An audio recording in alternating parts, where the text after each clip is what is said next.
dia, queridos, que a graça e a paz do nosso Senhor Jesus Cristo esteja em vossos corações. Muito obrigada por estarem mais esta manhã conosco, numa EBD online.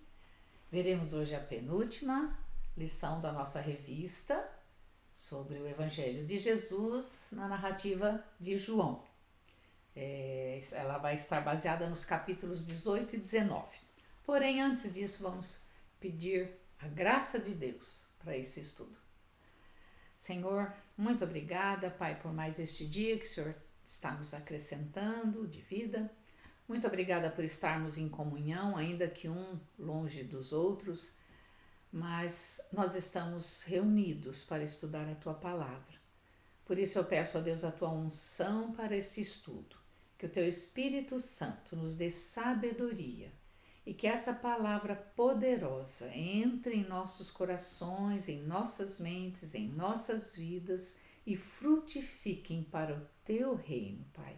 E que o Teu nome seja louvado e engrandecido. É o que eu te oro em nome do Teu Filho Jesus Cristo. Amém. Bom, como falei, então hoje nós veremos a aula 16, ela está baseada nos capítulos 18 e 19 de João. E o título é O Cálice e a Crucificação. Então, nesta aula nós vamos ver que a cruz de Cristo é o ponto central. Nós vamos reconhecer que ele é o ponto central do cristianismo, não é? Quando fala cálice, o que nós pensamos? Talvez uma taça bonita, né? Um copo onde você põe água ou vinho. Tem vários, eu não conheço, mas eu sei que tem vários, né? Mas isso é no sentido denotativo. No sentido figurado, no sentido conotativo, o cálice vai ter vários significados, mas o que se aplica aqui é que o significado é de sofrimento moral, de humilhação, que foi o que aconteceu com o nosso Senhor Jesus Cristo, nesse início do sofrimento final dele, que já prenuncia a ida para a cruz e a sua morte. Nós vemos nesta lição esse misto, né, de dor, sofrimento, porém de amor, graça e misericórdia de Deus. Então estão juntos estes sentimentos nesse evento da crucificação do nosso Senhor Jesus Cristo. Então nós vamos ver o comecinho da aula, né? No primeiro versículo fala que Jesus tinha terminado de orar, que ele orava muito, não é? Daí ele com os discípulos atravessaram para o Vale de Cedron, foram para um olival, por isso o Jardim das Oliveiras, e estava lá com seus discípulos. A alma dele já estava, digamos, em agonia, porque, como está no versículo 4 do capítulo 18, Jesus sabia tudo que ia lhe acontecer. Não era novidade. Será? Não, ele tinha certeza do que ia acontecer, não é? E ele estava ali ainda conversando com os discípulos, quando Judas, o discípulo que o traiu, né? Porque foi ele que chegou com um batalhão de soldados armados com tochas, porque já era a noite, e chegou e Jesus veio voluntariamente e falou assim: quem vocês estão procurando? Daí ele falou assim: Jesus de Nazaré. Jesus falou: sou eu mesmo. Daí eles recuaram e caíram por terra. Daí, novamente, Jesus falou: o que vocês estão procurando? Quem vocês querem? Eles tornaram a falar: a Jesus de Nazaré. E Jesus falou: sou eu sou esse Jesus que vocês estão procurando. E nós vemos nessa atitude de Jesus que chama a atenção. Ele fez um gesto de voluntariedade, ele voluntariamente foi para os soldados. Você concorda que quem faz algo errado, né, nós temos base pelos criminosos que a gente ouve aí as histórias, infelizmente, nas notícias.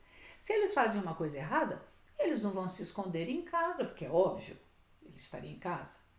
Neste caso de Jesus, ele fez o óbvio. Ele foi para esse jardim onde ele sempre esteve. Ele teve muitas reuniões ali com os discípulos dele. Então, ele não estava fugindo. Então, voluntariamente, ele fez o que era óbvio. Eu vou estar lá, eles podem ir lá que eu vou estar lá. E ele se entregou. Não precisaram correr atrás dele, né? Ele veio e se entregou. Outra coisa muito linda, que está nos versículos 8 e 9, ele falou assim, tá, eu sou Jesus, mas deixa esses homens irem embora para que não acontecesse nada com eles. Então nós vemos esse cuidado de Jesus em proteger aqueles que ele amava, não é? E uma outra parte também é no versículo 11, a submissão dele à sua missão. Ele sabia que era para aquele momento que ele tinha vindo ao mundo. Tanto que quando Pedro, né, sempre muito afoito com Jesus, ele foi, tirou a espada, decepou a orelha do servo que chamava Malco, né, todo querendo defender Jesus. Jesus deu uma repreendida nele e falou assim, Pedro, calma, por acaso eu não vou beber o cálice que meu pai me deu? Ou seja, eu vou passar por tudo isso, fica calmo, não é? E foi, ele curou ali a orelha de Malco, restabeleceu a orelha, não é? Então nós vemos que esse cálice que a lição traz no título é exatamente o cálice da ira de Deus, não é? Sobre Jesus, por causa dos nossos pecados. E isso vai acontecer daqui a pouco no nosso estudo, quando ele estiver indo já para a cruz. Então, o que aconteceu? Jesus falou, sou eu, sem resistência nenhuma. Ele não tinha um batalhão de protetores deles, não é? Ele estava com os discípulos, ele se entregou, os soldados o amarraram e o levaram, não é? Então, eles, primeiramente, como está aqui na palavra, primeiramente eles levaram para Anás, para ser interrogado. E só tendo uma ideia, isso foi à noite. Então, durante a madrugada, durante a noite, ele passou por esse interrogatório ali com Anás. Então, foi um julgamento injusto, porque ele era inocente, mas ele passou essa noite de interrogatório ali perante Anás. Pedro estava com ele, sempre Pedro queria estar junto com Jesus, não é? E ele ficou, quando Jesus foi levado lá para Anás, ele ficou para o lado de fora da porta. Daí João, né, pela narrativa, provavelmente falou com a mulher ali, com a recepcionista, e Pedro pôde então entrar, não é? Mas num determinado momento, como estava muito frio, eles tinham uma fogueira e as pessoas estavam se esquentando nessa fogueira e Pedro estava em pé. E daí, essa mulher pergunta para Pedro, fala assim, você não é um dos discípulos aí de Jesus, né? No versículo 17, você não é um dos que você estava com ele? E na hora Pedro falou, não, negou a Jesus. Essa foi a primeira negação de Pedro em relação a Jesus. Daí nós vemos logo mais à frente, Pedro nega Jesus pela segunda vez. Daí eles estavam ali ao redor, né, como eu falei, da fogueira, e perguntaram, você não é um daqueles que acompanha Jesus?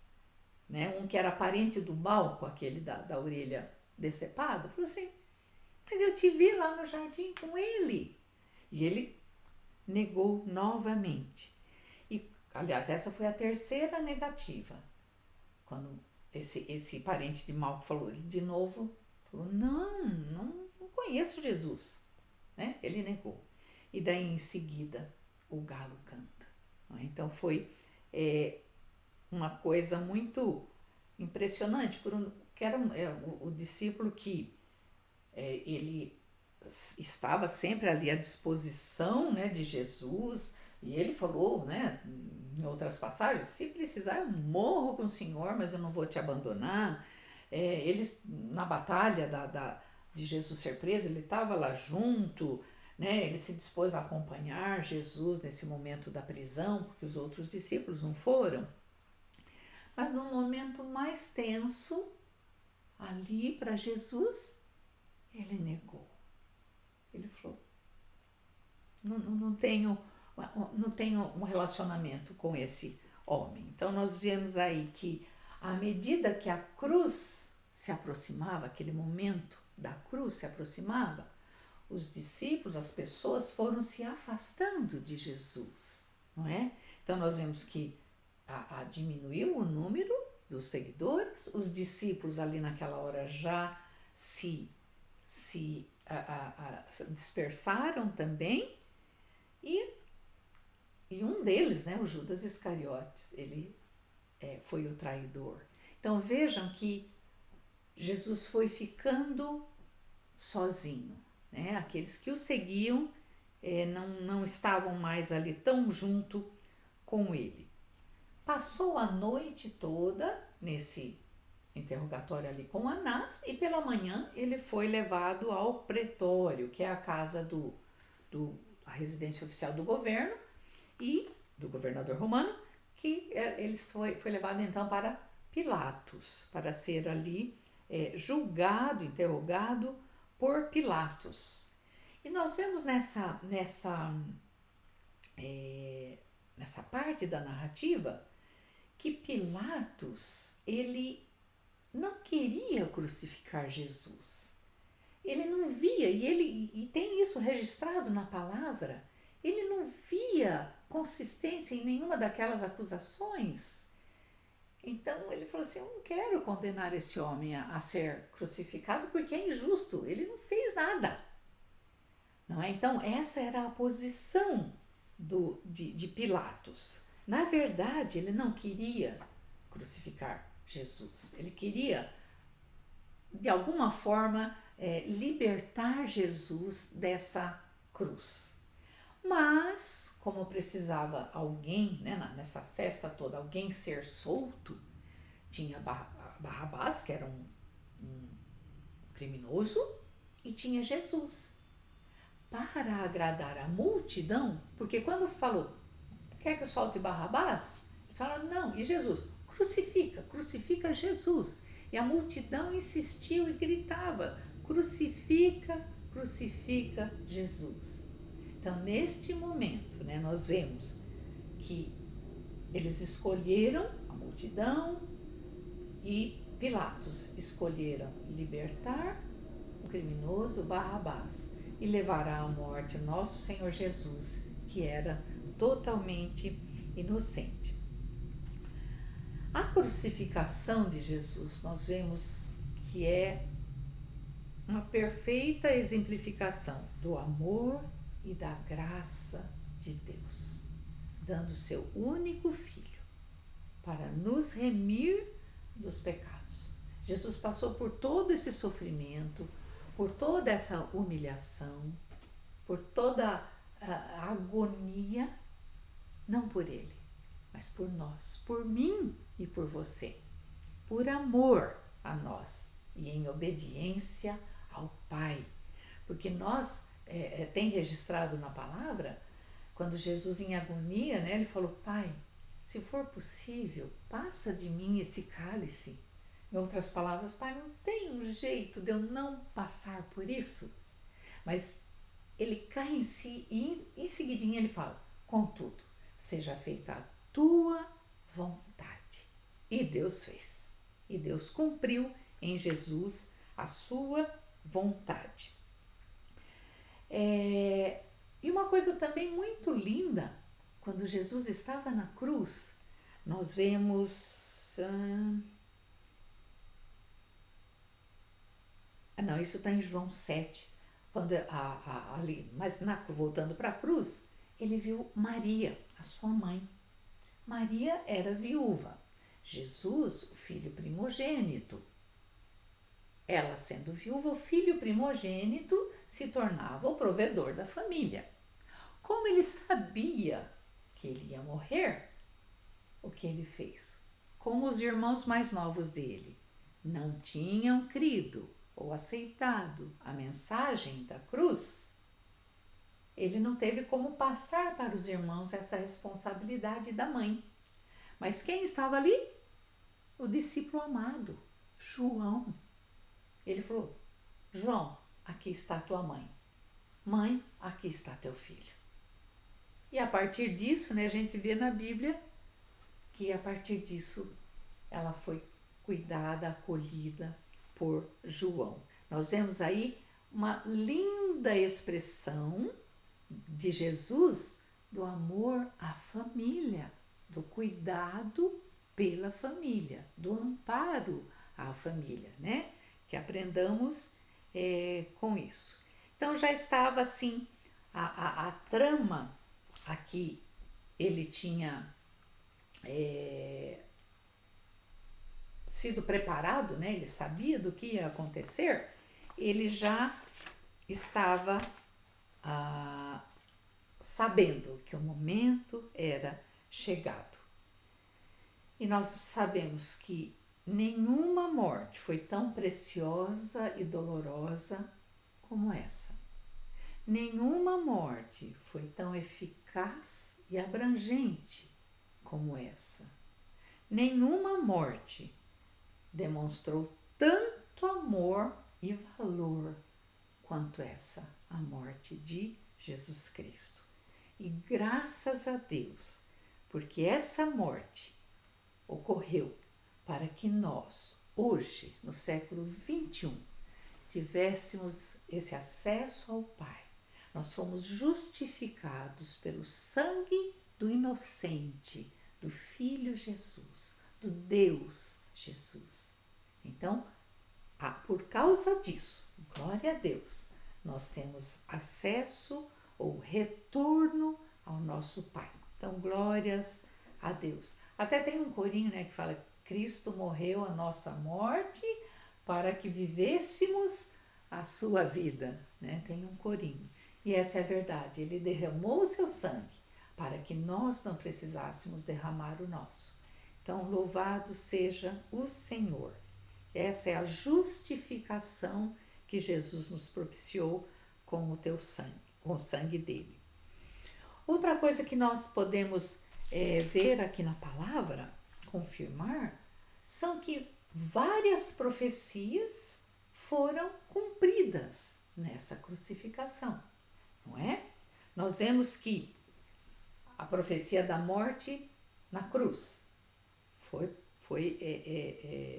uma profecia, nós podemos ver isso em Isaías 53, se cumpriu. Outra, as suas vestes não foram rasgadas, elas foram divididas, foi-se lançado sorte sobre a sua roupa. Nós temos isso no Salmo 22, 18. Então, mais uma profecia se cumpriu. A sede que Jesus sentiu na cruz e que puseram uma esponja e bebida em vinagre, isso também estava profetizado. Nós podemos ver no Salmo 69, 21. Outra profecia cumprida: os seus ossos não seriam quebrados, e não foram quebrados. Zacarias 12, 10. Aliás, desculpa, Salmo 34, 20. Outra profecia que se cumpriu: Jesus seria traspassado. É esse que está em Zacarias 12, 10. Seu peito foi traspassado por uma lança e saiu sangue e água, não é? E o local do seu sepultamento também tinha sido profetizado, nós podemos confirmar em Mateus 27. Então, nós vemos muitas profecias se cumprindo ali na cruz, não é? E louvamos a Deus porque tudo que o Senhor promete há um cumprimento. Então essas profecias se cumpriram porque vinham de Deus e para que o nome dele seja louvado e engrandecido. Daí nós vemos no capítulo 19, então foi a crucificação, e daí vem a morte de Jesus. Ele morre, ele expira, ele fala: Pai, eu entrego o meu espírito, e ali Jesus morreu. O nosso Senhor chegou ao final da vida dele neste mundo, como homem, como nosso irmão. E nós vemos que o corpo ficou lá entre os dois ladrões, a multidão foi se dispersando, né? Mas é interessante que a Bíblia fala de uns nomes não tão falados. Por exemplo, José de Arimateia, vamos chamá-lo de o discípulo secreto. Ele era um homem e ele tinha a sua crença, né, em Jesus, e ele surgiu ali na hora que Jesus morreu. Ele estava ali, ele veio honrar Jesus.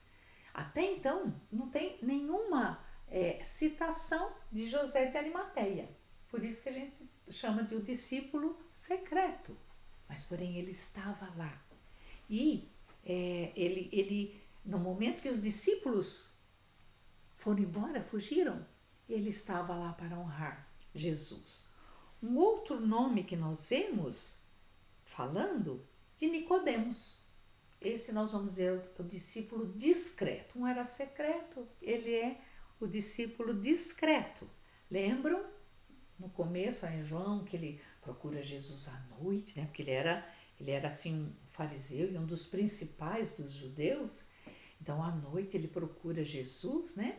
E logo que ele chega, ele chama Jesus de quê? Mestre. Mestre, eu sei que o que o Senhor ensina é de Deus, não tem como negar, porque os feitos miraculosos que o Senhor tem feito, não nega, não tem como a gente negar que o Senhor está fazendo da parte de Deus. Então ele tinha a sua fé em Jesus, porém ele era meio discreto por ser muito influente, discretamente então, mas ele cria em Jesus.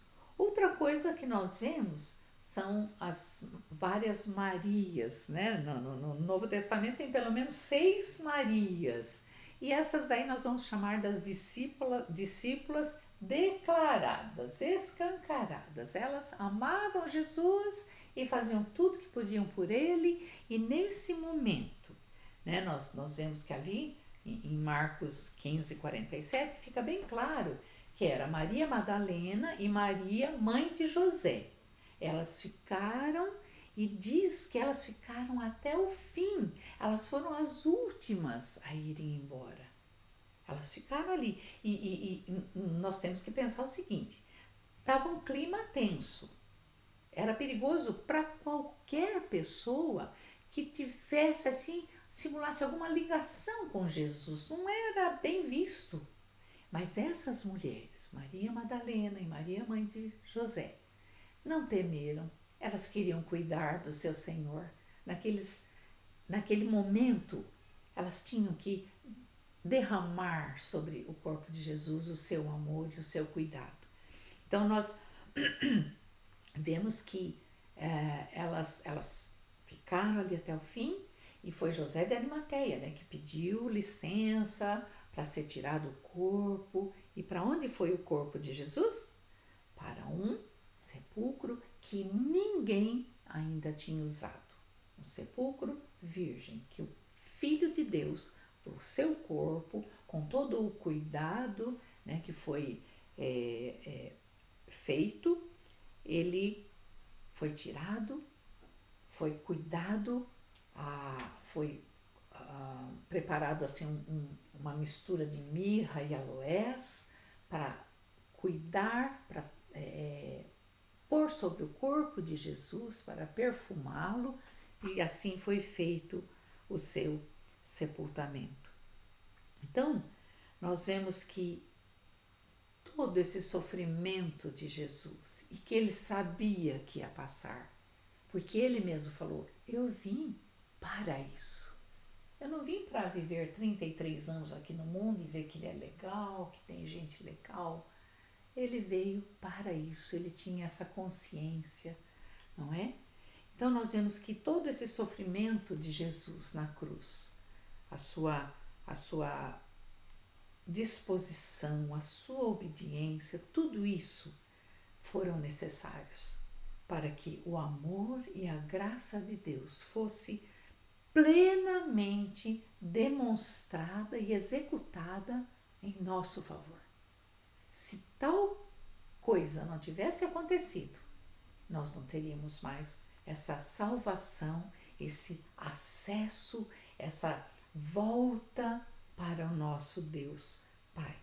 Então, glória a Deus, porque o cálice, como é o título, né? Esse cálice que foi da ira de Deus derramada sobre Jesus lá na sua crucificação. Não porque Deus deixou de amar o seu filho, mas porque ele viu no seu filho os nossos pecados. Então, esse cálice que o Pai derramou sobre o seu filho e a crucificação pré-anunciaram, após a morte, a ressurreição, não é? Então, fiquem ligados, porque essa vai ser a lição do próximo domingo. Quem vai dar é o Nelson. Então, nós vamos fechar o livro de João, né? Escrito por ele, com todos os seus detalhes. Mas uma coisa muito, muito importante que eu quero que fique bem latente em nossos corações. Qual o efeito da obra da cruz na minha vida, nas nossas vidas? Temos dado o devido valor a tudo isso que nós vimos hoje, ouvimos, que está na palavra? Não é um conto de carochinha, é uma realidade. Para que eu e você tivéssemos a salvação, precisou acontecer tudo isso. Então, qual o efeito da obra da cruz em nossas vidas, hoje, no século XXI? Outra coisa, quais as atitudes de gratidão a Deus por essa obra da cruz nós temos demonstrado? Nós temos apresentado? Temos sido gratos a Deus? Não tem como ser totalmente agradecido, porque por mais que falemos, ou expressemos, ou façamos, ainda é muito pouco, pelo muito que Deus nos deu, não é? E como gratidão a Deus, nós temos propagado a mensagem da cruz? Nós temos levado àqueles que não sabem que é essa obra da cruz que Deus preparou para o Filho dele fazer por nós, para a nossa salvação eterna? Muitos, milhões não sabem, desconhecem. Mas eu sei disso, você sabe disso. Então, temos propagado a mensagem da cruz? Então, eu queria deixar nos vossos corações, no meu, essas perguntas.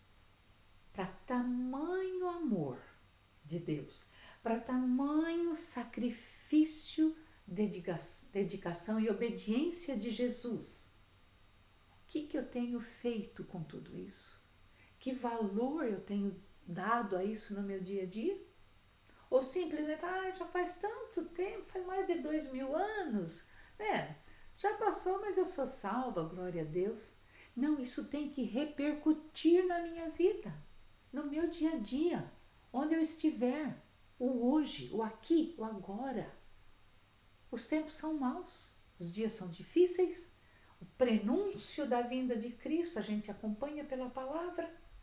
E eu, você, o que nós temos feito? Então, que Deus nos faça instrumentos para propagar essa salvação maravilhosa. Maravilhosa. Não tem nem como precificar, não tem preço. Porque Jesus pagou um alto preço, não é? Com a sua própria vida.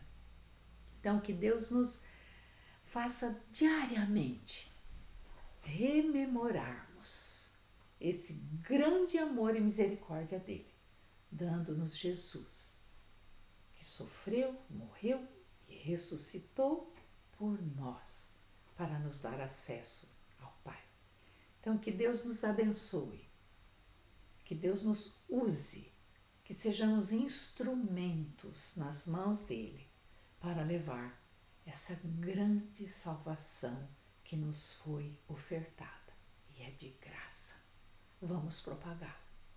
Que Deus nos ajude, nos use, nos capacite, que o Espírito Santo dele encha as nossas vidas de forma a transbordarmos o amor de Deus através de Jesus Cristo.